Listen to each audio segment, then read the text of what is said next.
Thank you so much for agreeing to have this conversation. I had a lot of fun researching you. Without further ado, we'll dive into it. And a good starting point would be to explore your really interesting pivot from the medical into the economics field. And if you could, right after that, if you could just briefly speak to EAT and what EAT does. Thank you so much, Saad, for this opportunity.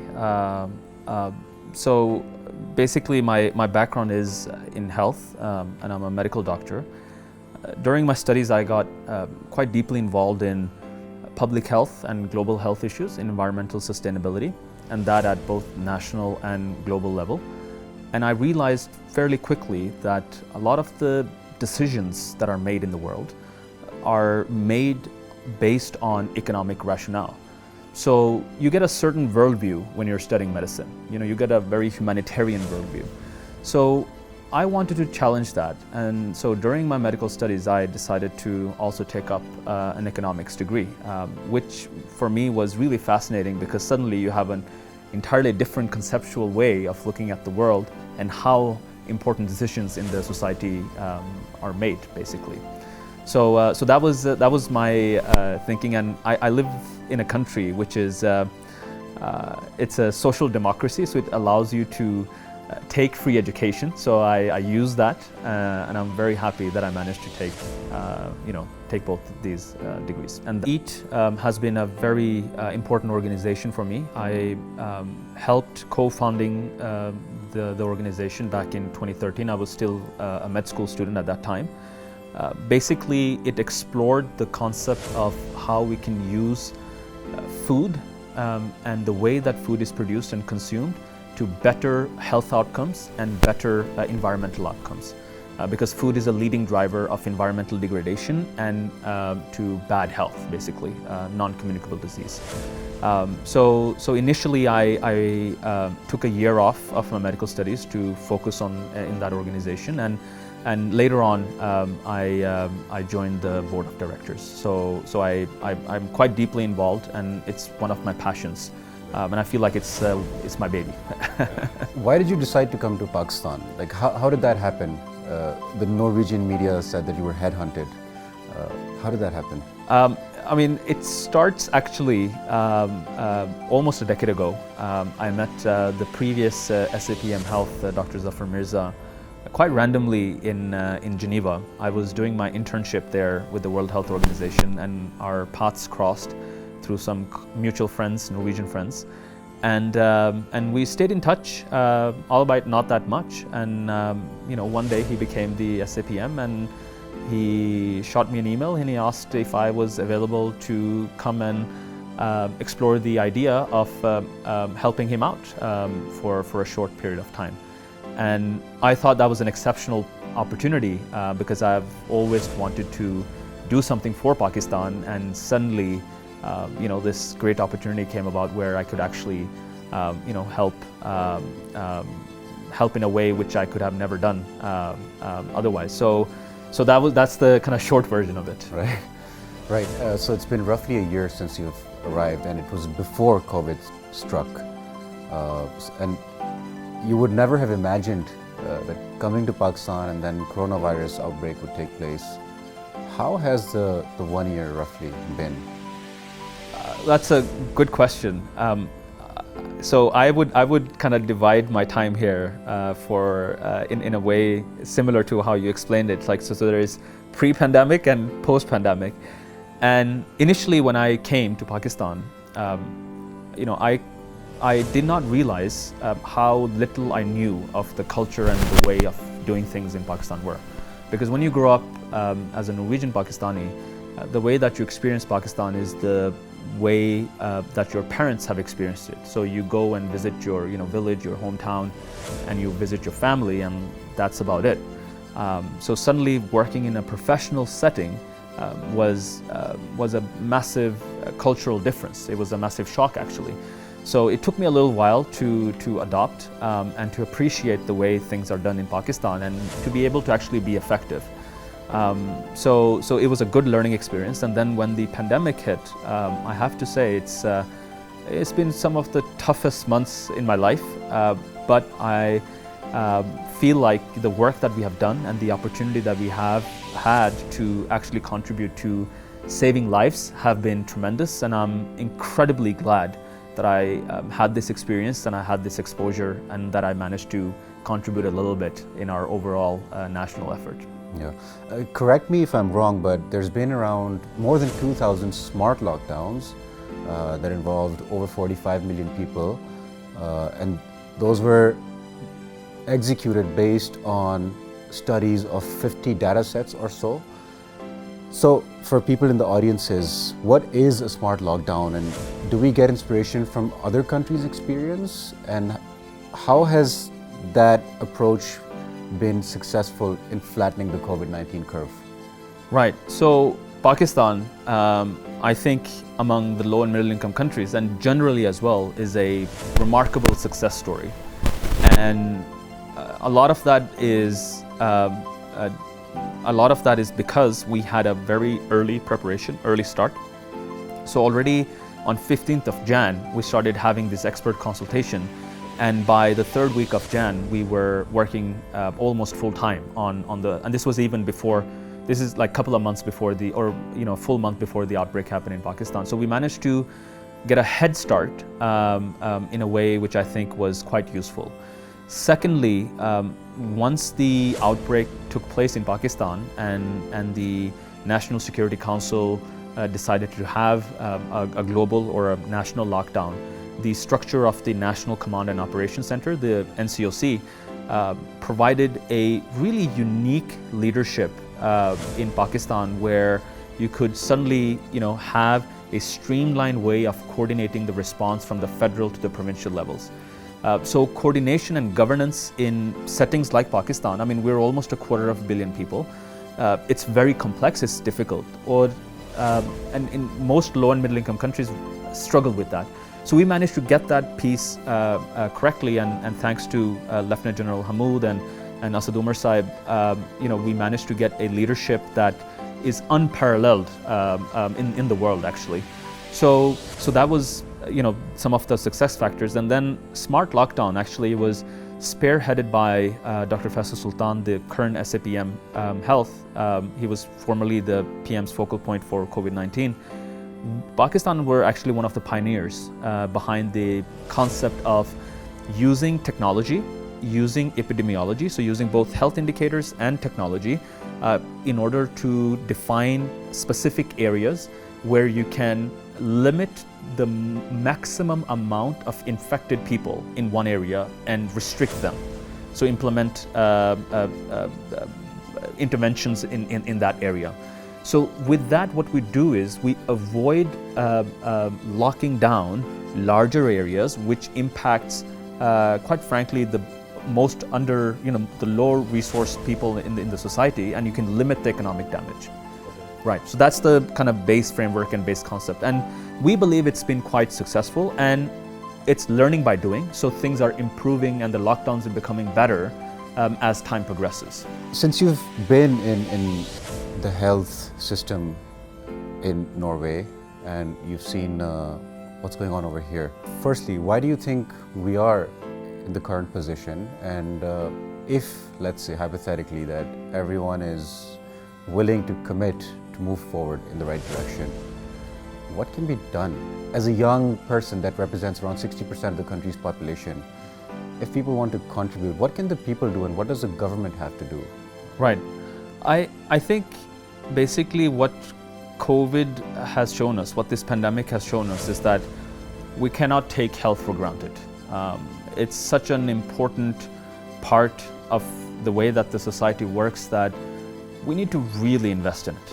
And by really invest in it, that means there needs to be some hard decisions being made in terms of how much we prioritize the reform processes, how much money we put into this, which people are allocated to lead the various elements of developing our health sector.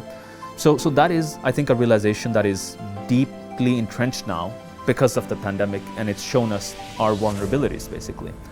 Coming from a Norwegian perspective, it's like an upside down world, because in a country like Norway, health is a topic which makes or breaks governments, basically. You know, you go to election because you want to vote for a party that has the best health policy.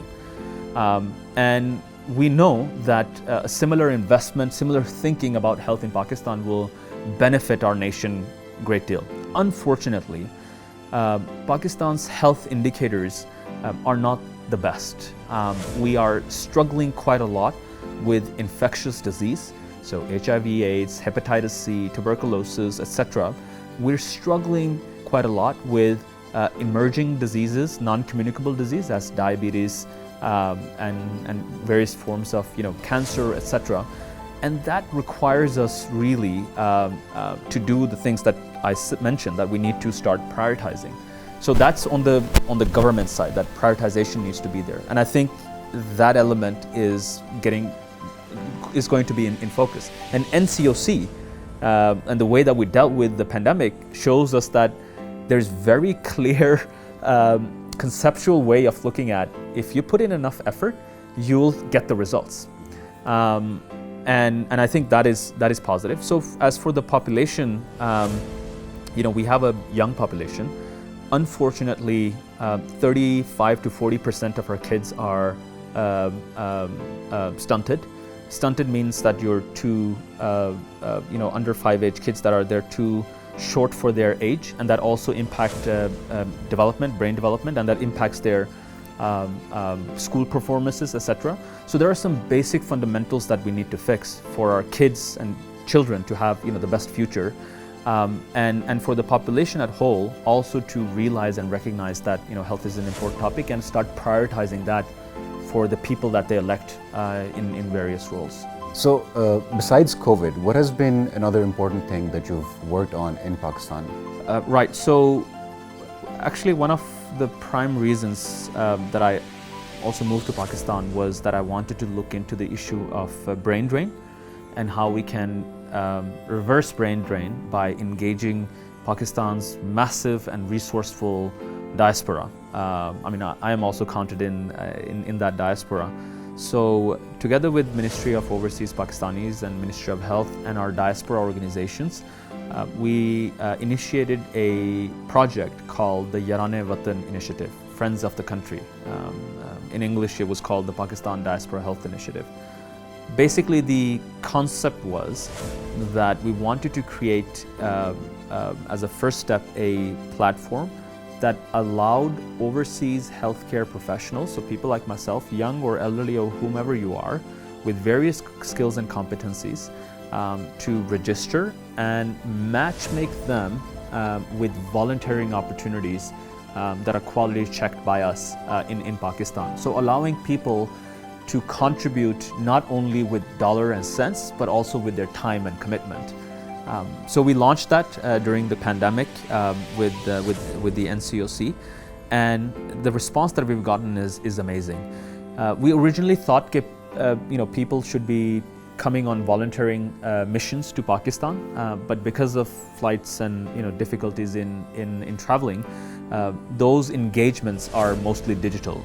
So if anybody wants to check that out, and especially for your foreign audience, they can go to yaranewatan.gov.pk and they can register themselves and find these volunteering opportunities. The next step for Yarane Watan is, so that's like the basic element, and then we want to also facilitate the institution-to-institution collaboration and also facilitate our diaspora organizations that are already working quite a lot in Pakistan, but facilitating them even more to help shape Pakistan's healthcare sector. From an economics perspective, considering that the world economy, everyone experienced shrinkage, and then there's been a lot of stimulus, digital printing of money to sort of offset the damages, to increase incomes, as well as to improve the depreciation of asset classes, etc.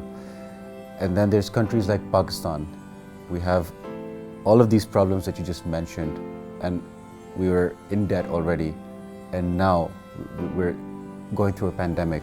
Do you think it's possible to make a comeback? Pakistan, and especially if we speak about the pandemic, have done economic-wise, our indicators are much better than our neighboring countries and other comparable low and middle income countries. And that shows you, because our health response have been so good, it has led to better outcomes. So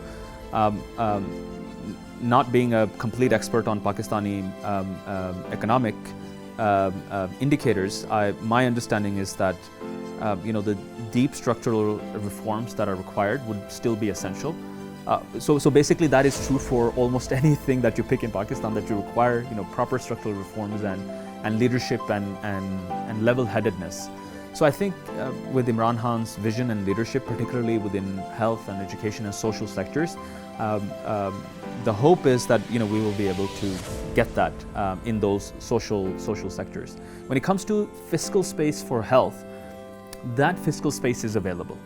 And we're not talking about massive amounts of increase. We're talking about increase that is incremental, but much more stronger than what it has been, basically. And the health budgets post-pandemic is much bigger than what it was pre-pandemic. So, these are all positive signs. So things are moving in a better direction, and I guess that's what we need right now. I want to take this conversation in a little different direction.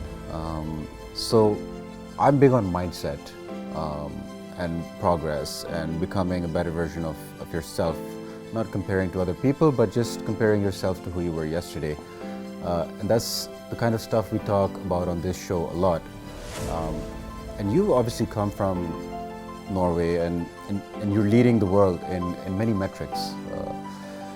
So I just want to understand, and you've been in Pakistan now for a year. Most people here are young. You've met so many people, you've spoken to so many people. What seems to be the difference when it comes to mindset or approaching life generally? What did you observe, and how can it be different so that really we're leveraging our full potential? Right, that's a very profound question I think you asked.